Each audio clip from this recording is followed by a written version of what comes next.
I've had this thought over some time now, and it's has been developed. Well, I've gotten gradually familiar with it enough to develop it now while I'm laying in bed trying to go back to sleep and I can't. I had a very strange dream. I woke up from a dream inside my dream and realized a woman was in my house. So I went to the front door, and sure enough, she was trying to open the front door. But how many times have she come in before when I left the door open while I slept at night?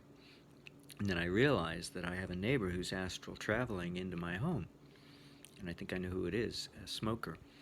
Smoking gives people psychic powers. And then they wonder why they freak out, some of them sometimes, why they're afraid, because they're doing it to themselves. They're giving themselves psychic powers they're not ready for yet.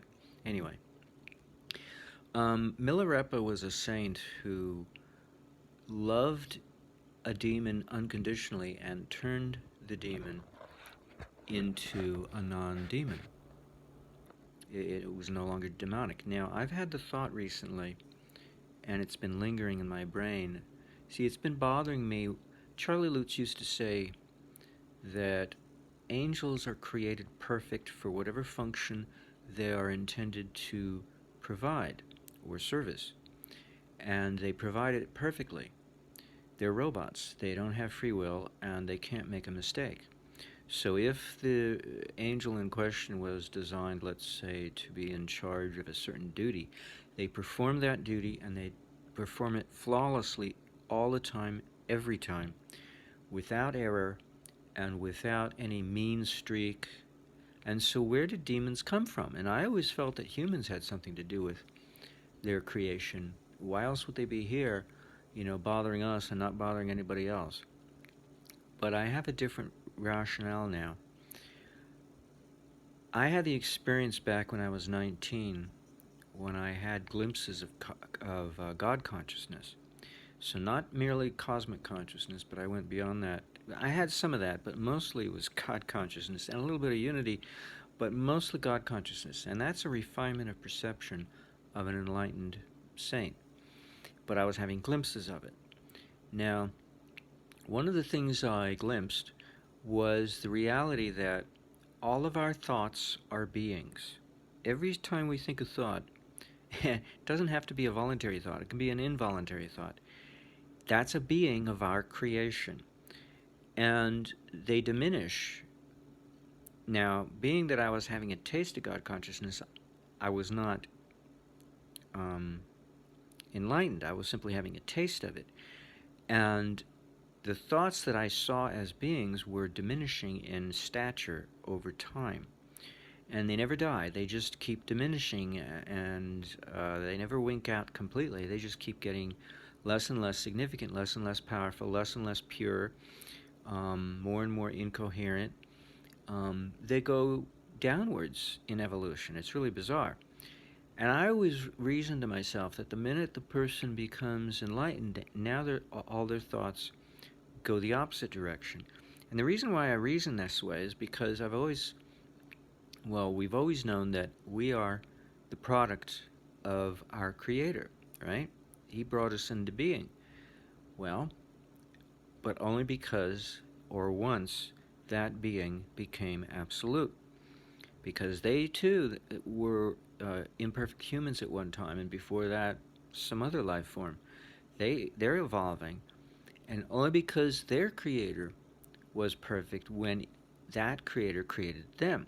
Now, Krishna is like a grandfather in the sense that he's the father of our almighty being. He's the creator of our almighty being, and so he's like a grandfather, and he pays attention to us, but any higher than him, they don't pay attention to anybody behind them. So enlightened beings alter the character of their thought. They're no longer imperfect beings that diminish in capacity over time. They don't devolve, they evolve. So that's where the demons come from. They are the thoughts, the beings, the creations of an individual prior to that individual's becoming enlightened. And then that's why they bother us, is because we're now on the last leg of our journey, even though it takes a maximum of 777 incarnations of the human living on Earth to reach enlightenment. Nonetheless, we are in the graduating phase of becoming graduated from our Creator's creation so that we can become almighty beings capable of manifesting our own creation inside of ourselves. And we already are. It's just they're beings of a stature that's not perfect, because we're not perfect. A perfect being evolves. An imperfect being devolves and diminishes in stature over time. And the funny thing about a demon, I've cognized them, they have 5 faults, at least the ones pertaining to us on Earth. They have 5 faults. And they usually occupy perception, which is the third eye. And then they have a harem of 5 male beings, humans, who are had previously been incarnate on the Earth and are now in the heavenly plane. And each one was a specialist in some sin. So there are only 5 sins. I don't know what Catholicism says there's 7, but that's impossible, because the soul of the third eye, the 6th chakra, is incapable of sin, and so is the guardian angel on the 7th chakra. So those relativistic beings who help and guide us are incapable of error. Only the human and the 5 senses that we incorporate is capable of error. And so there's only 5 sins, not 7. And the 5 sins are foolishness, theft, lying, pimping, and drug abusing. And pimping is double-sided. It's both the pimp and the whore. And drug abuse is double-sided. It's both the pusher and the user, the abuser.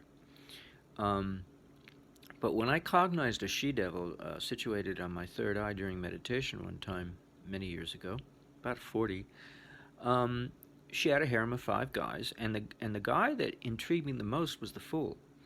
I thought, surely this guy's not evil, come on. So I zoomed in for a closer look. It turns out fools are ugly.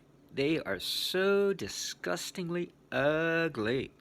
It doesn't get more ugly than that. And the reason why they're ugly is because they're fools.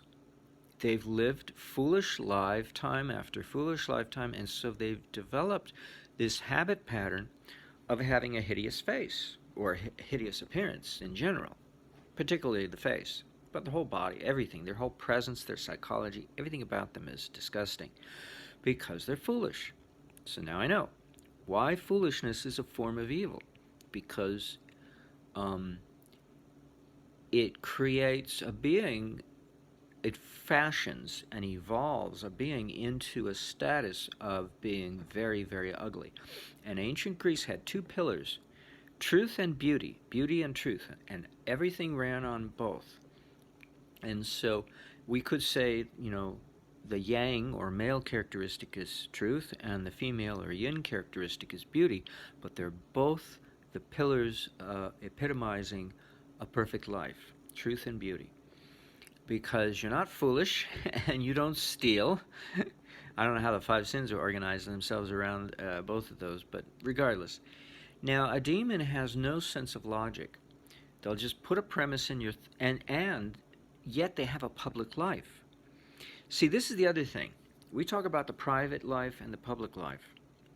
We know what private is and we know what public is. So, an enlightened being is a public being to all the creatures beneath him that he creates, all his thoughts. And we think of ourselves as private beings because we are mortal. That's why. When we become immortal or cosmically conscious, we become public beings. We are now officially have lost our privacy. And it's interesting that when a person opens up the third eye, they've already begun to lose their privacy. They're already on their way to enlightenment. Because if you knew everybody's thoughts, and everybody knew your thoughts, now how private would that be? The whole, and that'll happen 1,000,000 years from now. Everyone's going to evolve through the natural process of evolution to open up the third eye. And then another 1,000,000 years, and they'll open up the crown chakra and become enlightened. And so even if you don't follow the path of yoga, if you just follow the path of nature like most people on this planet are doing, you'll eventually reach enlightenment. It'll just be very slow. And the first really pinnacle of success is opening up the third eye, because now you've reached a public life in which you share intuitively your consciousness with everyone else, whether or not they're open to it. And if they are open to it, like you are, now you've got networking. It's like the internet. You literally, nobody takes credit because it's all shared, and everybody is in constant communication, telepathically, empathetically, with everyone else, and in a mutual relationship of awareness and sharing. So it's really a nice pinnacle of success, because now you get to really grow. Because now you can never be hungry, you can never be thirst for knowledge, because you've got all these people supporting you and giving you assistance. You still might make mistakes because you're still mortal, but you've got a lot of leg up. You got a lot of help and assistance. Now, a demon doesn't think logically. All they have is a single thought. There's no premise behind it. There's no development into a further thought. And then they have this impish grin because they lead a public life. They enter your consciousness. That's already the first mistake, or is allowing them to invade our consciousness. And then they submit their very private thought to you as if it were your own, because they have public status capable of entering into your private mind, because the being that created them is now a public being. That's why demons can do mischief. And that's why the Almighty has to love us unconditionally for what we have to go through, because we are dealing with its thoughts that it had before it became fully conscious.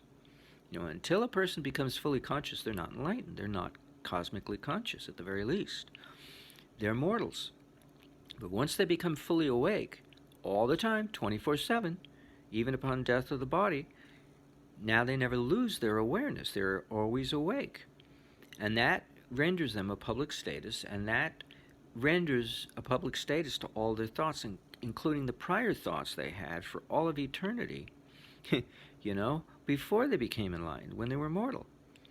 And that's why a devil has the capacity to ruin our lives, only through temptation, but still, nonetheless,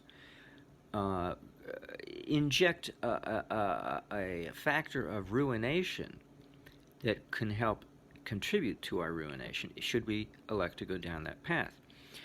Let's see what else. I mean, this is like mind-boggling, because it really puts a lid on the mystery of demonry.